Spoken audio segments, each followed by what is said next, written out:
Boa tarde, gente.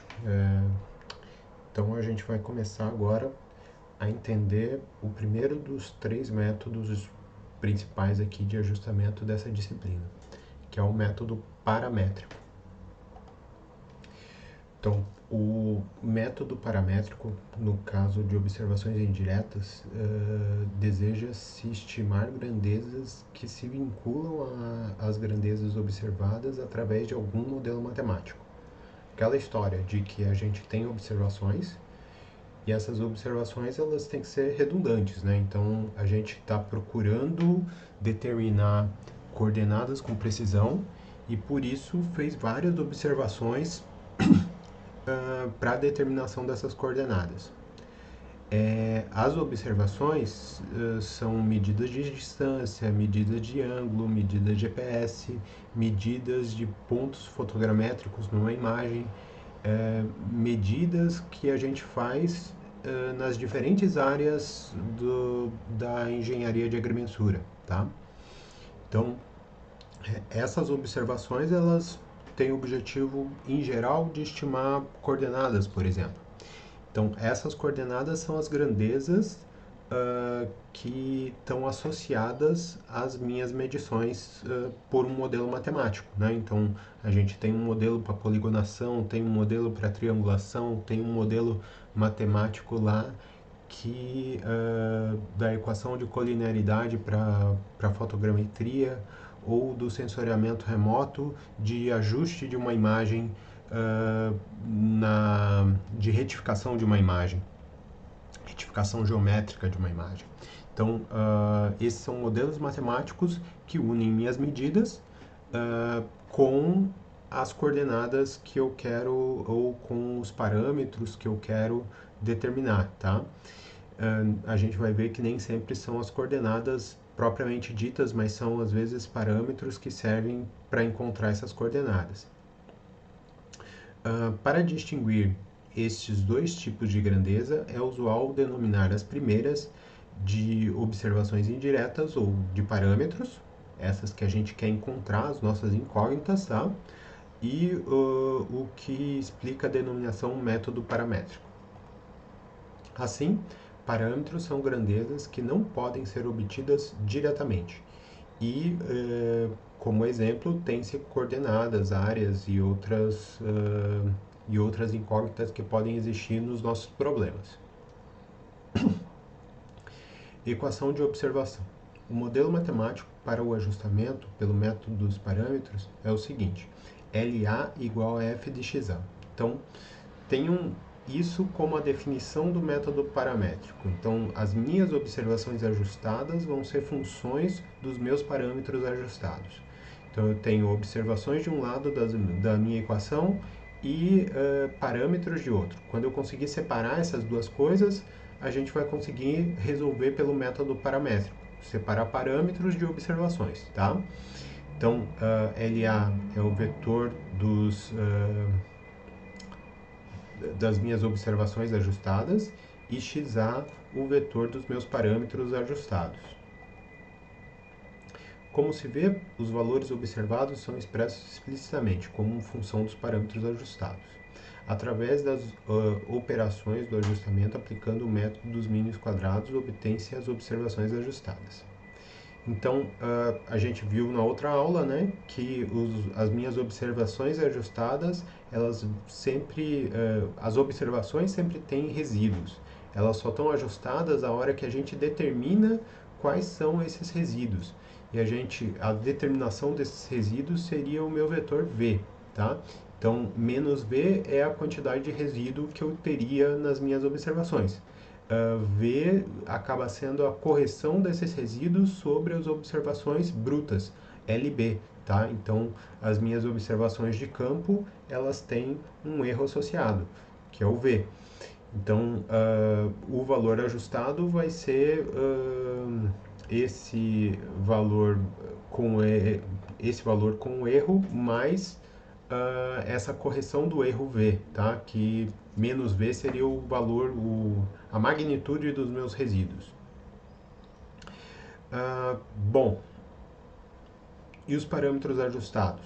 Então, os parâmetros ajustados também vão ser uma outra somatório, tá? De x0 mais x, onde x0 é o componente dos valores aproximados e x é a correção que converte esses valores aproximados em valores ajustados. A gente não tinha visto isso até então, tá?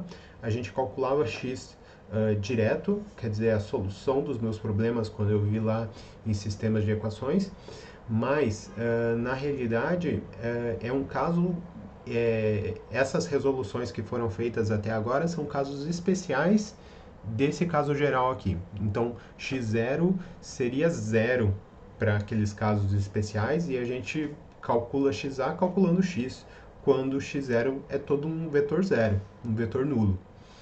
Mas nem sempre isso acontece, nem sempre a minha equação é linear, nem sempre a gente pode zerar esses valores aproximados. Então, quando isso não acontece, a gente precisa computá-los dentro da fórmula. Mas por que que eles existem? Bom, por causa da série de Taylor. Então, na realidade, é que a gente faz quando a gente está calculando aí o método paramétrico, a gente está assumindo que a gente pegou uma resposta simplificada pela série de Taylor para linearização do meu problema. Então, meu problema ele pode ser não linear, né? Então, a série de Taylor ele é uma aproximação com vários componentes, né? Tantos quantos a gente queira. E no caso, a gente vai usar os dois primeiros componentes, FA mais FA mais FA vezes XA na 1, x menos A na 1, dividido pelo fatorial de 1. O resto a gente joga fora e essa vai ser a solução que a gente vai ter para primeira, ou para minimizar aquela função de LB mais V, tá? Então, LB mais V vai ser f de x0 mais derivada parcial de f em relação a x, tá? Que no caso era o A, né? Que a gente tinha visto anteriormente nas fórmulas lá de propagação de covariância. Fazendo f de x0 igual a L0, quer dizer, então o f de x0 na realidade ele é esse L0 seria seja chamado de vetor L0 n-1 resultante da aplicação de funções f nos valores aproximados dos parâmetros. É usar os valores aproximados dos parâmetros nas funções do modelo matemático que eu criei, para relacionar as duas. E a derivada parcial das minhas funções em relação aos parâmetros, a gente vai chamar de matriz A. Daqui para frente vai ser a nossa matriz A, é a matriz das derivadas parciais daquelas funções em relação aos parâmetros, que a gente já viu nas aulas anteriores, tá? Pode-se escrever então LB mais V igual a L0 mais AX, ou V igual a AX mais L0 menos LB. Então, L vai ser um composto aí de L0 menos LB, tá? Então, notem que a gente incorporou esse L0, que é o f de x0, dentro daquela estrutura que a gente havia visto de forma mais simplificada nas aulas anteriores, V igual a x mais L. Resultando no final, né, então a gente tem esse V na forma matricial, V igual a AX mais L, e a gente tem aqui o método paramétrico, quando a gente faz o VTPV mínimo, quer dizer, usa a questão do método dos mínimos quadrados, minimizando lá o quadrado dos resíduos, como a gente viu nas aulas anteriores, né? através da primeira derivada disso tudo e chegando naquela mesma equação que eu tinha anteriormente, tá? É ATPA x mais ATPL igual a zero. Ou ATPA, que é A transposta vezes P vezes a gente pode chamar de N, e a TPL a gente pode chamar de U. A gente tem o sistema de equações normais dados por nx mais u igual a zero, tá? Esse sistema, que a gente vai ver muitas e muitas vezes daqui para frente, ele acontece com uma resolução muito similar à que a gente tinha visto nos slides anteriores, tá? Qual que é a diferença que eu ressalto aqui? A gente tem a mesma estrutura, né? Menos a TPA, menos a T, A transposto P, A na menos 1, que é a inversa dessa matriz, vezes o ATPL. Então, a gente tem um sinal de menos aqui, porque a gente vai ter uma correção. A gente tem uma diferença também notável aqui, que L e não mais LB, como a gente viu nos slides anteriores. Então, esse L vai ter que ser calculado em função do meu L0 e do meu LB, tá? Então, a gente tem uma outra estrutura aqui dada para o cálculo de x. E o meu XA vai ser resultado da soma de x0 com x. Lembrando que esses x0 são os valores aproximados dos meus parâmetros. E L0, não confundir com L0, é a f de x0. Então, esses valores colocados dentro das funções que a gente criou anteriormente, tá? P, a gente já tinha visto na última aula como função de sigma a priori, que a gente vai sempre ter agora no início da disciplina como valor 1, tá? Então ele não muda nada aqui. O que é importante que vocês notem é que o sigma LB na menos 1, esse sigma maiúsculo, é a matriz variância-covariância de quem? Das minhas observações, tá? Então, a matriz variância, o inverso da matriz variância-covariância das minhas observações vai ser o meu peso, a matriz P, que eu vou usar nas contas da resolução dos meus problemas daqui por diante. E após o ajustamento, a gente consegue encontrar os valores de x primeiro, depois xa, depois LA, e mesmo o sigma, a matriz variância-covariância dos meus parâmetros, do meu xa, né? E também a matriz variância-covariância das minhas observações ajustadas, tá?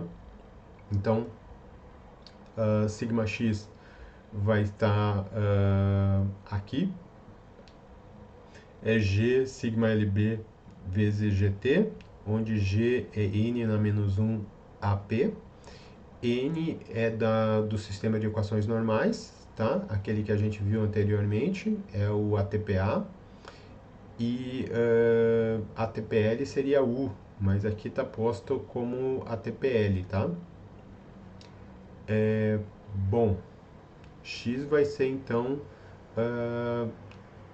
N vezes U ou N vezes ATPA vezes ATPL. L é L0 menos LB, tá? E sigma xa vai ser igual a sigma x igual a sigma 0, que é aquele 1 que a gente vai usar do sigma a priori, vezes n na menos 1. A gente pode calcular também, como eu disse, o sigma LA, que é a matriz variância-covariância das minhas observações ajustadas, que vai ser diferente da matriz variância-covariância das minhas observações brutas, no sentido de que agora eu estou eu estou retirando o V desse cálculo aqui, né? Estou retirando aqueles meus resíduos do meu cálculo aí da variância ou covariância. E o sigma a posteriori, que a gente vai usar bem mais para frente lá no na nossa disciplina, tá? Vai ser resultado de VTPV dividido por n-1. Esse sigma posteriori ele vai ser comparado com o sigma a priori para a gente avaliar a qualidade do meu ajustamento, tá? Mais para frente. Mas no início só gravem aqui que a gente pode calcular o sigma a posteriori, que é o que seria esse indicador de qualidade do meu ajustamento com base naquele valor a priori que foi utilizado, tá? O valor pretérito e o valor posterior que foi utilizado dentro do meu resultado. Aqui fala ainda que a gente pode usar o teste do Q quadrado, a gente vai ver numa aula específica falando sobre qualidade no ajustamento, a função aí do sigma a priori e do sigma a posteriori, tá? Por enquanto, só anotem as fórmulas e que a gente pode calcular esses dois parâmetros do meu ajustamento. Vamos para um exemplo prático na próxima aula, tá? São conhecidas as coordenadas dos pontos do vértice P1, P2, P3 e P4. Então, esses pontos das minhas extremidades aqui, eles são conhecidos. Tem coordenadas conhecidas e a gente vai assumir que eles têm uma precisão tão boa quanto se queira. Então, a gente não vai nem levar em consideração a precisão deles, é submilimétrica. E a gente quer calcular com uma precisão também grande um novo ponto entre esses pontos chamado P. Para isso, a gente fez observações de distâncias a partir de todos os pontos e uma observação de angular entre a linha PP1 e PP2, tá? Que é esse ângulo alfa. Então, minhas observações estão aqui. As distâncias têm diferentes desvios, né? E meu ângulo também.